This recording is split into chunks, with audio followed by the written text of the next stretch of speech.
নিজের পছন্দ মতো বিবাহ করা জরুরি নাকি পরিবারের পছন্দ মতো করা জরুরি? যদি নিজের পছন্দ মতো করি সেক্ষেত্রে বাবা মার পছন্দ না হলে করণীয় কি? ভাইয়েরা, বিয়ে শাদী একজন ছেলে হোক আর মেয়ে হোক তার জীবন সঙ্গী সঙ্গিনী নির্বাচনের ক্ষেত্রে তার সিদ্ধান্তই চূড়ান্ত।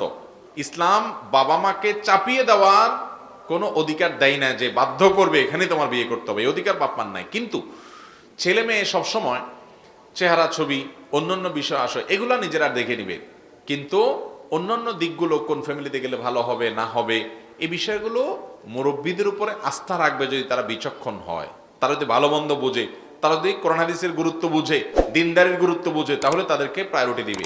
অনেক মা বাপ আছে দিনদারির গুরুত্ব বুঝে না, শুধু কাল পয়সা ছাড়া কিচ্ছু বুঝে না। তাহলে সেক্ষেত্রে ওই মা বাপের কথাকে পাত্তা দিবে না।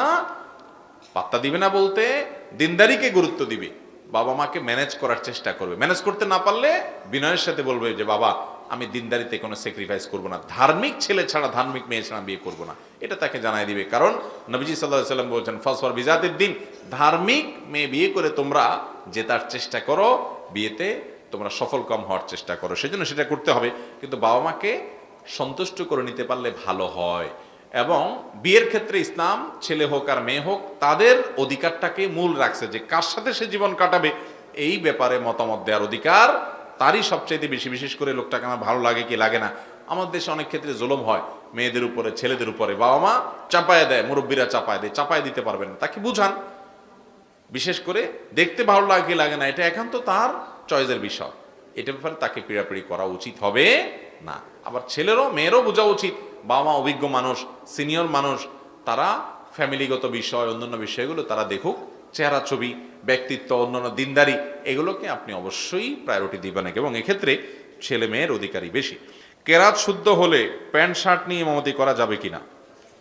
প্যান্ট শার্ট অথবা টি শার্ট প্যান্ট পরছেন আপনি, মানে পাঞ্জাবি পায়জামা টুপি আপনার মাথায় নাই, গায়ে নাই, তাহলে আপনি ইমামতি করলে নামাজ হবে কিনা? উত্তর হলো, যদি আপনার কেরাত শুদ্ধ থাকে, নামাজের মাস্তামাসাল আপনি মোটামুটি জানেন, তাহলে আপনার ইমামতি করা জায়েজ হবে। আপনার পিছনে কেউ নামাজ পড়লে তার নামাজও হয়ে যাবে।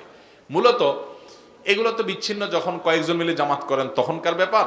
সাধারণত ইমাম হিসাবে নিয়োগ দিলে তো অবশ্যই একজন এমন মানুষকে নিয়োগ দিবেন যিনি আমলে, এলেমে, সব দিক থেকে একজন মুসলমানের পরিপূর্ণ রূপ ধারণ করেন, কোরআন হাদিসে আমল করার চেষ্টা করেন, তার মধ্যে মুখে দাড়ি থাকে, সুন্নাহ সম্মত সব আমলগুলো থাকে, সেগুলো থাকে।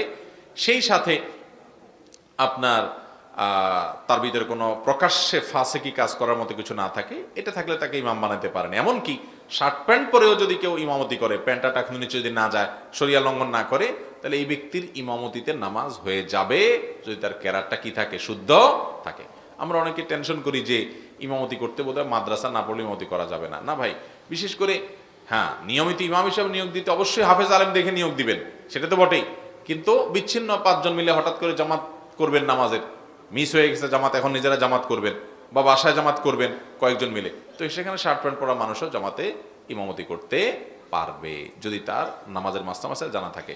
মূলত যে কয়েকজন নামাজ পড়তেছেন এদের মধ্যে সবচেয়ে বেশি যে কারাত শুদ্ধ পড়তে পারে, মাসালা সবচেয়ে বেশি জানে, সেই ইমামতি করবে।